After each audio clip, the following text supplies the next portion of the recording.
You've got mail. Yes!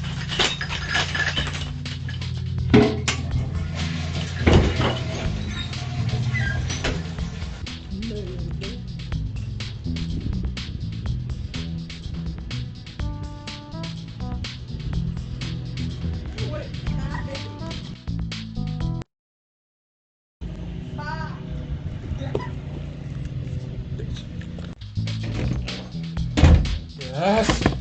I'm gonna open this box so hard. Well, hello guys. Welcome back, you sons of bitches. My name is Tyler. This is Everyday EDC. Today, this isn't an unboxing. This is gonna be a first impressions of these two because I did put them back in the box, but the long story short was yesterday I didn't get a chance to make this video, and my 3-month-old son had me up until about 5:30 in the morning. He fell asleep around 5. I couldn't sleep, so I ran out to the mailbox and got this from the day before, opened it up, flipped them each like twice and put them back in the box. This is one I kind of wish I would have got that on camera because my reaction to one of them was pretty... well, you guys will get it when I get into it. So this is a box. Obviously this is a box. What the hell am I talking about? I don't know where this came from. I forgot. But here is some civivi swag, which I want to go over first. I'm not really going to review it or nothing, but it's the first time I've seen this piece of swag, and it's pretty cool. It's like a little Velcro patch or something. Yeah, see? It's a little Velcro patch. Velcro. And it's a really cool looking civivi Wii logo, so it's cool that they're making this type of stuff. Don't know what I'm going to do with this. Don't really use patches, but I kind of use them around my workstation here anyways. So next, we have a civivi and a hogue. Let's go with the civivi first. Very tiny little box. Hey look, it's not a pen, it's a knife. So this is the new this is the new civivi Elementum, the mini. Now I thought the mini when I bought it, I'm not gonna lie guys, I thought the mini was gonna be like the size of the mini bug out, right? Like still like a decent knife for everyday carry, you know. I did not anticipate it being this. Now in the camera that doesn't do it justice, but let me find something that does. Let me see. Yeah. Nope. Yep. This is the normal size bug out. Or Elementum. Now, does that put that into perspective at all? Where's my launch 10? I don't know where my launch 10's at. Son of a biscuit. There it is. The launch 10, you guys know, is like my conventionally small knife that I enjoy carrying. Yeah, that just puts this thing into perspective, right? Here's the launch 10. Here's the regular Elementum. And here is the mini Elementum. So I get why they only had like cool looking models, and I don't want to say cool, but like they have the rub brass and like the hand satin finished blade, because it is literally, you know, here's my pinky, like it's literally almost as big as my pinky. It's a frame lock, and I don't know, I'm guessing it's steel, but like it's the action on it, I don't even know if it's on bearings. I should take this thing apart one day and just see if it's on bearings. And it looks pretty simple construction to take apart, right? I just don't feel like doing it right now. But so that thing is kind of ridiculous in its own right. Like it's just like it's kind of ridiculous. But it does come with the keychain thing. So this is a keychain little knife, which for a keychain knife, this is really cool because it's kind of classy looking, and I don't know, like it's not gonna be something on your keychain that, you know, is ugly, and people probably won't even be able to tell what it is, to be honest, because it's so tiny. What the hell? The action is actually pretty snappy. I keep failing it because it's so small. You're pressing on the lock bar as you do it, right? So if I don't press on the lock bar, it's super easy to flip. Now let's check. Let's actually cut through the box that it came in, and let's see how this thing cuts. So it's like a 2-finger grip here, and and it does work. All right, so it does come relatively sharp. Here's the receipt paperwork with the knife. Oh, wait for it. Okay, so it's not as sharp as some civivis out of the box. They clearly didn't pay too much attention to the blade. I can probably strap it up and bring it back in like 10 seconds because this thing is tiny. So, very cool. The idea of it is cool. The one complaint I might have for a keychain knife, which I am not a keychain knife expert, is that this thing is made out of rubbed copper, right? I think it's rubbed copper, rubbed brass, whatever, and steel. So, for being so tiny, now it's going to be really light because it's so small. That being said, it is almost like, kind of like a weight. It reminds me of, I'm trying to find my scale while I'm talking. It reminds me of a, like kind of like a weight that goes on like a fishing lure or something to lower it to the bottom. This thing's coming in at 1.4 ounces. For how freaking small it is, that is kind of ridiculous. Ronnie, come on, bud. I said, shh. That is kind of ridiculous. And I don't think I would ever say 1.4 ounces is too heavy until now, where it's like, it's not too heavy for your keychain, but it's definitely going to be like a weight on your keychain. So if you don't like a heavy key ring, this, I don't recommend this. But if you don't mind a lot of stuff that's kind of heavier on your keychain, then that's fine. So for example, here's the Launch 10.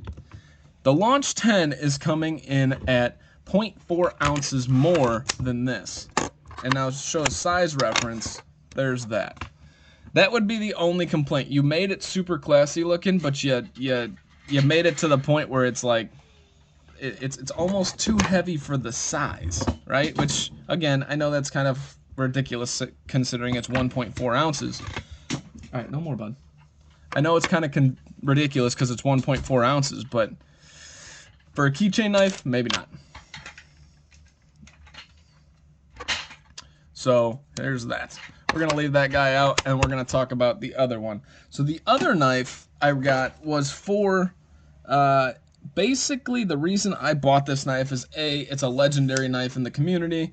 Everybody talks about this. You guys can already probably tell which knife it is. I've never felt it before. I have felt its brother model, the Griptilian. So you guys already know where I'm getting at. This is the Hogue Doug Ritter Mark 1475 85B6 Alpha Delta Sigma #ampersand. That's what this guy is. So this is the Doug Ritter, whatever that model that comes with it. So it's a 20 CV blade. I actually didn't like it when I first opened the handle. Like it felt kind of like a cheap. This feels, I don't know. I don't remember if this is FRN. It kind of feels like FRN, but maybe it's not. Maybe it's G10. It's just like the texturing that they put on there makes all the difference on how it feels in hand. Here, let me raise this up. I made it smaller so you guys could actually see the mini. Yeah, when you're zoomed out, that's what the mini looks like. Yeah, this is the mini next to the Doug Ritter. Not to digress there. Anyway, so this is the Ritter Hogue. You know, ergonomics are pretty good. The action obviously is fantastic. And so, but what disappointed me is I always see this knife and I love tall blade faces. And this is tall, but it's not as tall as I thought it was, A. So here is, it's about as tall as the Ritter iron, but even the Ritter iron's got a little bit more height to the blade on it. But all in all, the action is good. The build quality feels solid. I think maybe this knife was just too overhyped that it didn't meet my, you know, standards in the mind because you hear all the hype about it. Is it awesome? Oh yeah. I mean, this thing is definitely one of those workhorse knives in your hand. You feel like you can just destroy whatever you got to with it. But that brings me up to my next point. This is the Sig Sawyer K320 that they just came out with. Yeah, you better believe there's going to be a comparison with these two because subjectively, I would choose this every single day of the week. It is way more comfortable. I love the blade shape just a little bit more. It's very similar, but it's slightly taller. You have just the opening hole mechanism, and you other than that, they're kind of comparable.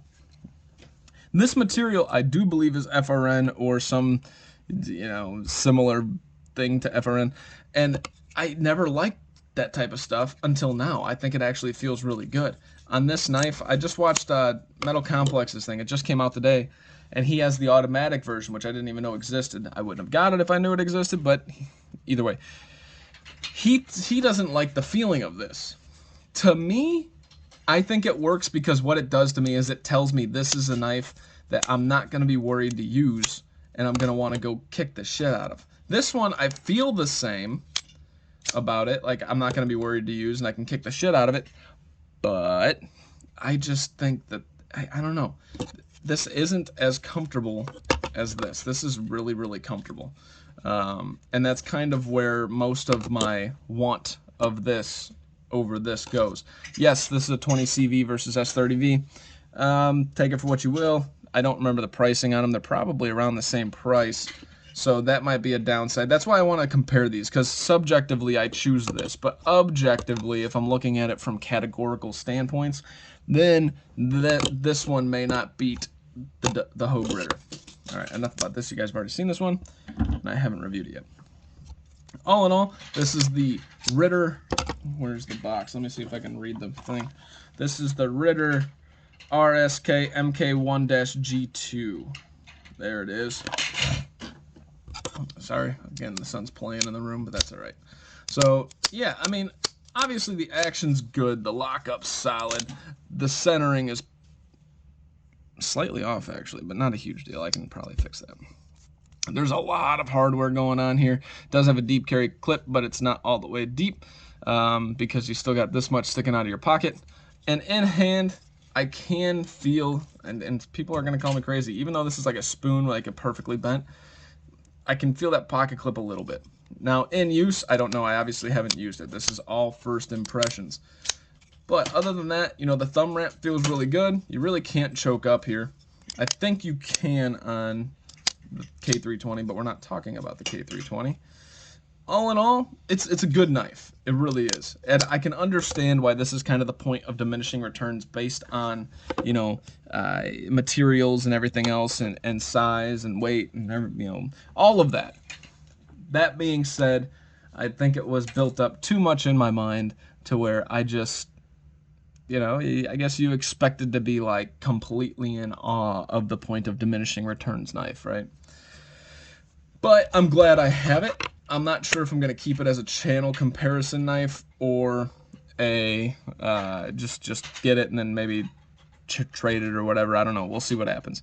But this is the mini Elementum, which should be called the micro Elementum. Like, calling it the mini makes it sound like the mini bug out. You should have named it the micro Elementum.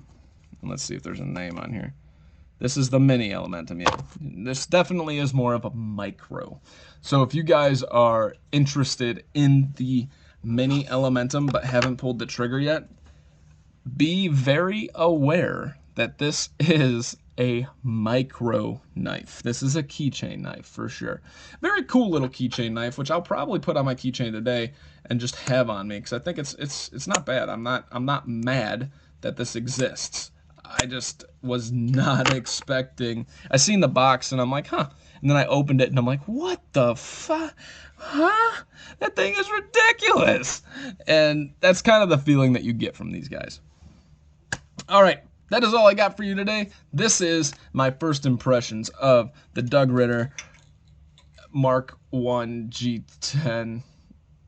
Yeah. And the mini Elementum micro. The micro Elementum.